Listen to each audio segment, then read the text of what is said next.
Today's video is brought to you by VDiagtool. More about them to come. Enjoy the video. I have some good news, and I got some bad news. The good news is, Blue is back. The bad news is, she's a little worse for wear. So I'm gonna rewind it back a little bit, take you back a couple months, and show you what happened to me. Well, I was wondering if it was ever gonna get me, and it did. First time. Looks like I need to get it into the dealer for the update. Yes, if you didn't know, there is an update for the 22 Honda Civics. I'm sure the 23s should already have it, but you might want to check with your dealer. Supposedly, software update will fix all of that. Let's check the K-tuner. Here's U0155. I don't know what that is, but I'm going to clear it.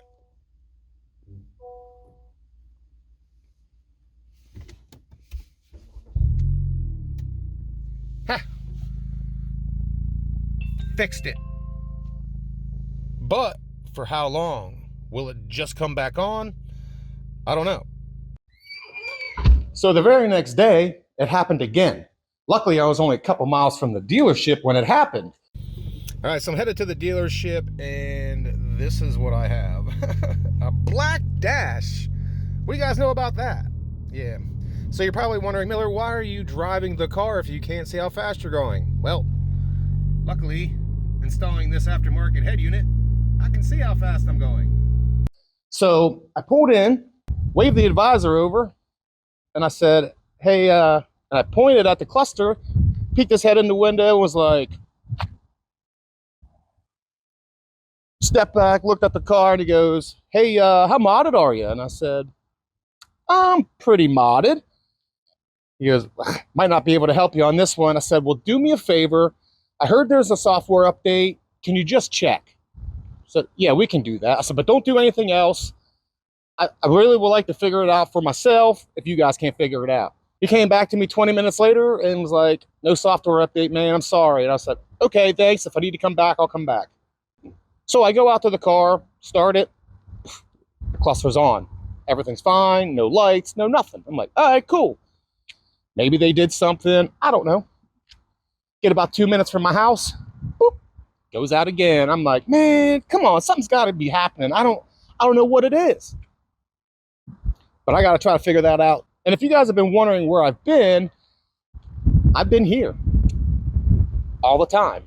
And when the economy's bad, we're busy, just like we are now. Like, look at all these cars. It's crazy. And so I've been putting YouTube and social media all on the back burner, but it's time for me to get back to it. I've actually missed you guys. I did post a couple videos of Black Diamond, which I will continue to do because I love that car. And to be 100% honest with you, if it wasn't for Black Diamond, I would have had this fixed a long time ago because I would have had to. I've already done a couple things and I'll show you what those are, but first I have to replace the battery because the battery is dead. So let me go out to Black Diamond here and get the new battery. Oh. Access denied. That's not good. I just locked myself out. Oh no. Luckily, I knew how to get back in. Let's try this again.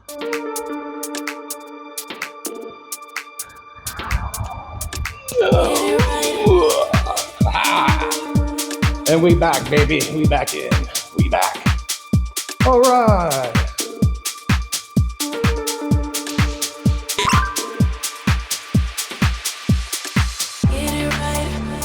Now that that is done and out of the way, we can start her up, and I'll actually be able to show you what I've been doing with her so far. A moment of truth. Let's see if she starts. I don't see why she wouldn't. Brand new battery. Nice. So as you can see, the cluster is still out. Although you can tell the lights are on. High beams lights work. Turn signal lights work. But that's it. Oh, Actually, I get when you first turn the car on or you open the door, I get the start feature, but that's it. That is it. And to turn the car off, I literally have to hold my foot on the brake and hold the button in to shut the car off. So I forgot to mention in the last clip, I still have the K-tuner, so I can see all the temperatures, everything like that. That only shows me so much, so I need a diag tool. But before I break that out, I want to show you what I've already done so far. As you can tell, I removed the aftermarket head unit and I put the stock one back in. You can see all that is taken apart. Yep, sitting right here on the seat. Oh wait, there's another cluster on the floor. Yeah, that's actually the stock cluster right there. This is an aftermarket one. So I heard the module for the cluster is actually in the cluster, and I wanted to attempt trying to replace the cluster to see if it would work. As you could tell, it didn't work. That looked exactly like the factory would be.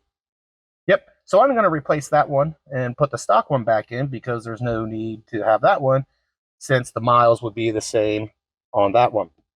Let's say it did work. I would have had to have taken this to Honda to have them program this cluster to the miles that are actually on the engine. So what I think happened was a combination of things. I think the aftermarket head unit and the K-tuner together might have caused the problem, because as soon as I opened or closed the can, I can't remember which one it was. I want to say I closed it. That way the K-tuner would shut off whenever the car was off. And the head unit, because it's not the stock one, I'm not sure. Again, I'm not sure, but I hung up from a phone call and the hang up button stuck there for a good, till I reflashed the car. So luckily, before this went out completely, I was able to flash it back to stock. That way, when I take it to the dealer, it's stock. You know what I mean? So what I need to do is, I don't see myself putting the aftermarket head unit back in this car because I'm not going to go through this problem again because I don't know what the problem is yet. And it might be expensive. Probably. Hopefully not. So what I'm going to do is I am actually literally going to take all the cameras out, the 360 cameras. I'm going to remove all of it. I'm going to put the stock backup camera back in it. I'm going to leave the lights in because there's really no point in that. I don't think that had anything to do with it, but I don't know. So that's what I'm going to do. I'm going to remove all that stuff. Not necessarily going to do it in this video because you don't really need to see me do that. And then I'm actually going to drive the car. Because I think maybe after resetting everything, it might be okay. Before I put any of this back together and before I even think about taking this on a test drive, I need to hook it up to a scan tool. So big shout out to VDiagtool for sponsoring today's video. They sent me their VD-70 light for review. I'm going to hook it up to blue, see what codes we have, see if any will clear, because I know I got a few. This is the VD-70 from VDiagtool. It has high-end hardware, powerful and faster, flagship Android 10.0 OS for fast operations and multitasking, a 4-core 1.5 GHz CPU, 2 GB of RAM, and a 64 GB ROM for easier data saving and faster running. 5G and 2.4 GHz dual Wi-Fi frequency for better than traditional Bluetooth connections and transmissions, faster charging and longer battery life. It has full biodirectional controls, performing 4,000 plus active tests that you can run on your ECU, fuel pressure control valve test, fuel trim enabled, fuel injection test, fuel pump, fuel valve, injector buzz, and a lot more. The coolest thing about it, it comes with a 3-year subscription, so you don't have to purchase a subscription for at least 3 years. And it has massive amount of updates, which you can see right here. So link will be down in the description.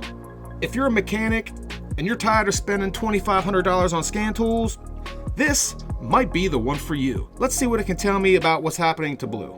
You plug one end into the device and you plug the other end into the OBD2 port right there, and it flipped on me, sorry. All right, so let's give this a go. Let's turn it on to accessory.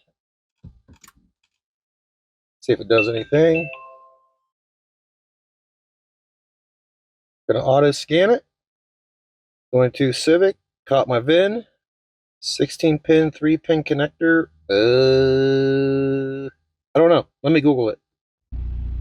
All right, so I picked a 16 pin and I'm pretty sure that's accurate. I did turn the car on just to be safe.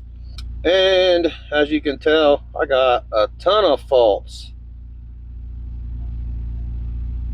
Engine, transmission control module, anti-lock brake, BCM, adaptive cruise, electronic power steering.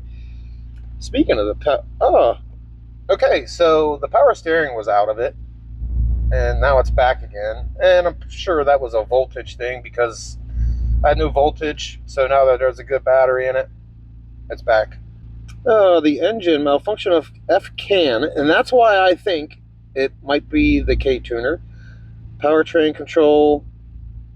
So a lot of this, I believe, is because of the cluster not being on. Communication with the gauge control module is lost. Lost communication with the gauge control module. Anti-brake, failure transmission control module. Control area network, failure steering and control. The failure steering was probably because I lost steering.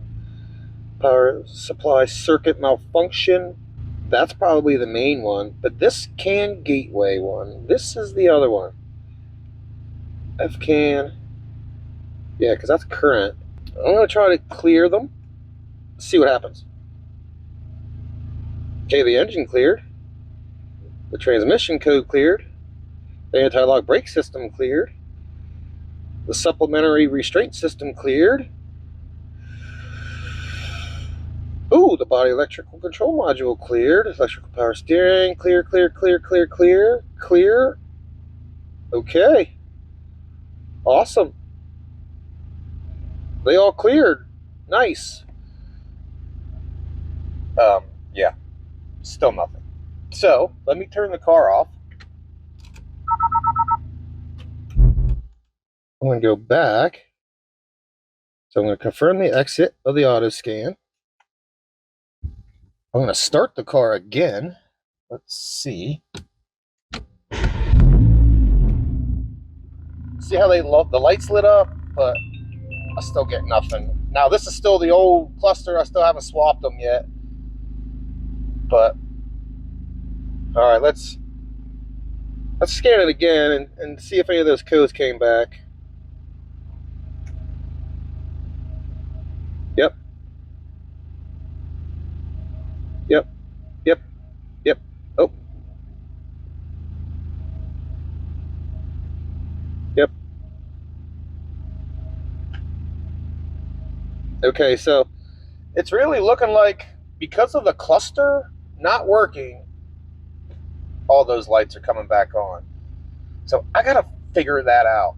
All right, so let's see. We use $2,500 scan tools at work. This thing's a couple $100 and it does everything that thing does. The only one that is maybe is airbag lights. Airbag lights, those tend to need certain softwares. All in all, for a couple $100, that is an amazing scan tool. I will leave a link to it down in the description. Again, big shout out to VDiagtool for sponsoring this video. I'm really going to be needing that tool a lot more here in the future in a couple of months. So, in saying that, in the next video, I'm going to be putting it all back together, taking it on a drive, because you know what? Sometimes these things just fix themselves. It's rare. It is very rare. But I really don't want to have to take this to the dealer and probably cost me a couple $1,000 because I have a feeling it's probably like a body control module or something. It's not the cluster. I've already tried that, but we'll find out more, and I'll see you in the next.